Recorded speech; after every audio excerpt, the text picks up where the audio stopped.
Hello Stampers, Deb Valder here, Stampin' Up! Demonstrator, and today I'm going to show you how to do this envelope punch board Matchbox.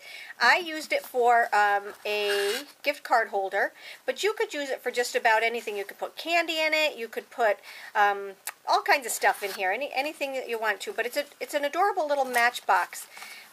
So let me just show you how we did this. Like I said, I did it with the envelope punch board. I'm going to start off with a piece of cardstock that is 6x6. It's a designer series paper, and I just started off with, like I said, a piece that's 6x6. And then what I did was I took my envelope punch board and I punched at 2. So I punched it and I scored it, and then I turned it and I went to 3. I punched and I scored. I went to 2, punched and scored, and then I went to 3 and I punched and I scored. So the pattern was 2, 3, 2, 3. Now what we're going to do, that makes the inside dimension right here. So that makes the inside dimension on the box. That's this part right here on the inside. That makes this part. Okay, so now that we've made that, we've got to make the layers right here, or the sides of here. So what we need to do is we're going to take and we're going to line up this first little score mark over here.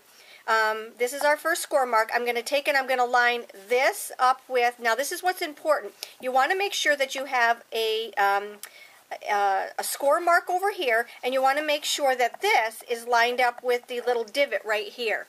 So I'm going to take it, I'm going to punch, and I'm going to score. Now what that did was that gave me my side. So you can kind of gear it and check to make sure that you're doing it right.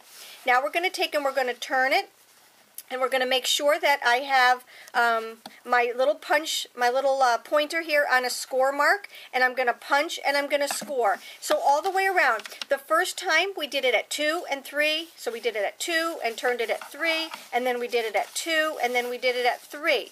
This time we're lining it up with that first little divot and with the score line. Okay, so that's pretty easy. Now we've got the basics to our little box, and now what we need to do is we need to just fold in all of our layers. So I'm just going to take and I'm going to fold in all of my layers on all sides, and you'll see that there's a wide side and a skinny side.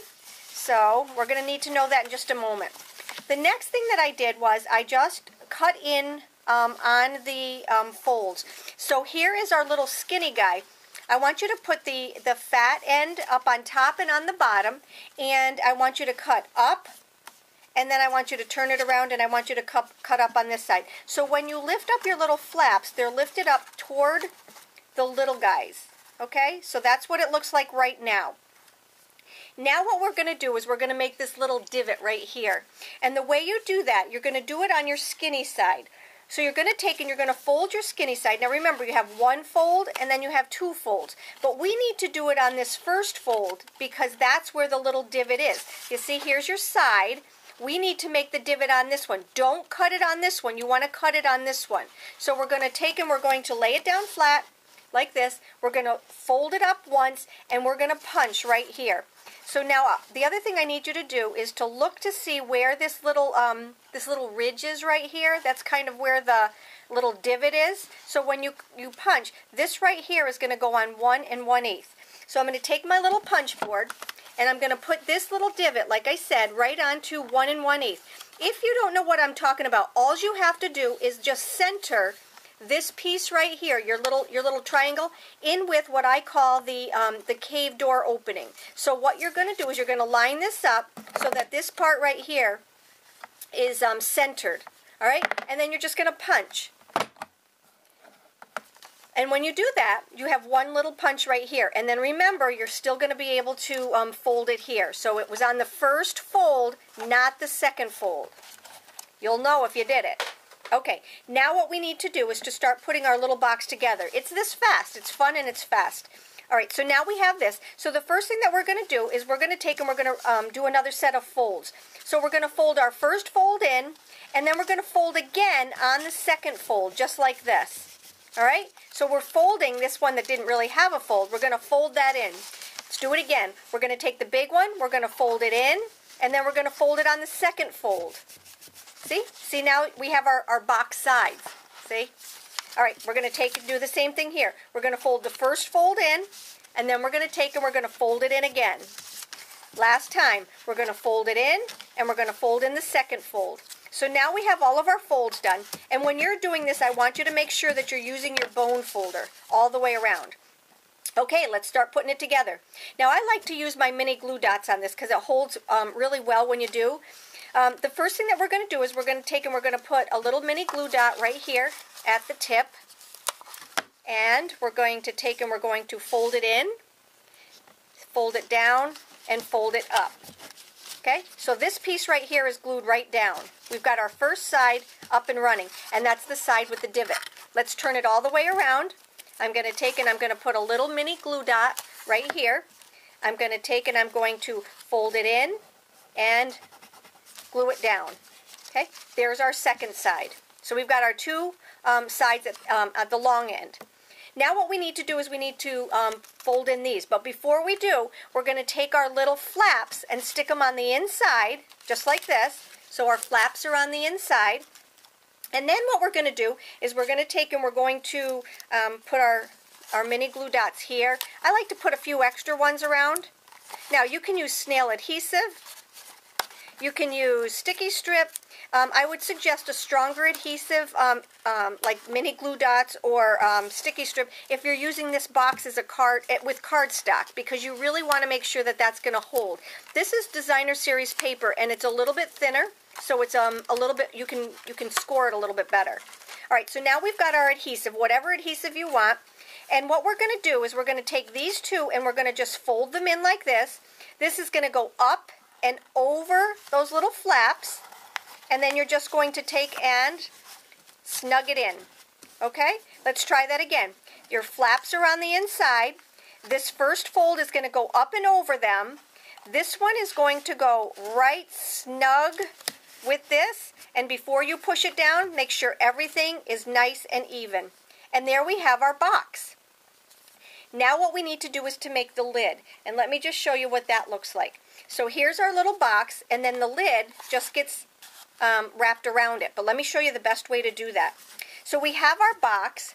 Here is our lid, and our lid is 3 3/4 by 6 3/4, and it's scored at 1 1/4, 2, 4 3/8, and 5 1/8. The measurements will be on my blog, so you can hop on over there afterwards.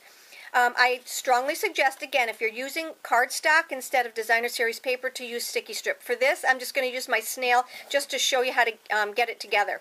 So the first thing that you're going to do is you're going to need to know that this box is going to go this way, okay? And then we're going to take and we're going to put our wrapped piece around here. So I want you to take and I want you to lay your box, your actual box, onto your wraparound, so that the little sides are here. And what we're going to do is we're going to take and put some adhesive. Now you see there's one side that's longer than the other. So what you want to do is you want to put the adhesive on the long side. So if I was using sticky strip, my sticky strip would go right here. And the reason we're going to do this while the box is down here is because you want to wrap it nice and tight. So what I'm doing is I'm just taking and I'm snugly, is that a word? I'm going to take and wrap it around very tight. And that way there, our box will be just perfect. Okay? Perfect is good.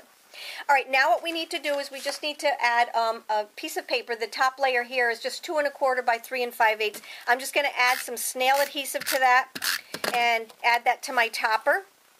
And add some ribbon. So when you tie your ribbon around, let me just show you real quick how to do a ribbon, because this box didn't take very long. What I do to tie the perfect bow is to call this one the bottom and this one the top, because we're going to go the bottom over the top. So you're going to take this one and you're going to go over the top of the ribbon, and you're going to pull it up and down. And that's probably the most important part right there. You don't want to pull it side to side. You want to pull it up and down. Now what I'm going to do is I'm just going to make a little loop right here, and I'm going to take and wrap this one around just like this and pull it through. And when you pull it through, you want to pull it side to side. And from here, you can adjust it as much as you need to. So I just kind of pull it back and forth and then fluff it up and then trim off the other pieces. If you'd like, you can take your scallop tag topper punch or your angle tag topper punch, and you can make a little tag for it, and just stick the tag right inside here. And then you just put your gift card inside here. Now another thing that I did on my original one is I used, so my tag topper is up, or my top is up here. But what I did was, for the same size here, I just put in a little piece, and it just made the bed of this little box a little bit neater and cleaner. So I just took the same measurement and stuck it right inside, and that measurement is 2 1/4 by 3 5/8. So that's your box, and like I said, I used it for my gift card. And if you have any questions, just give me a holler. Hop on over to my blog to get all the written measurements. And if you have, like I said, if you have any questions, just let me know. Take care and have a great day.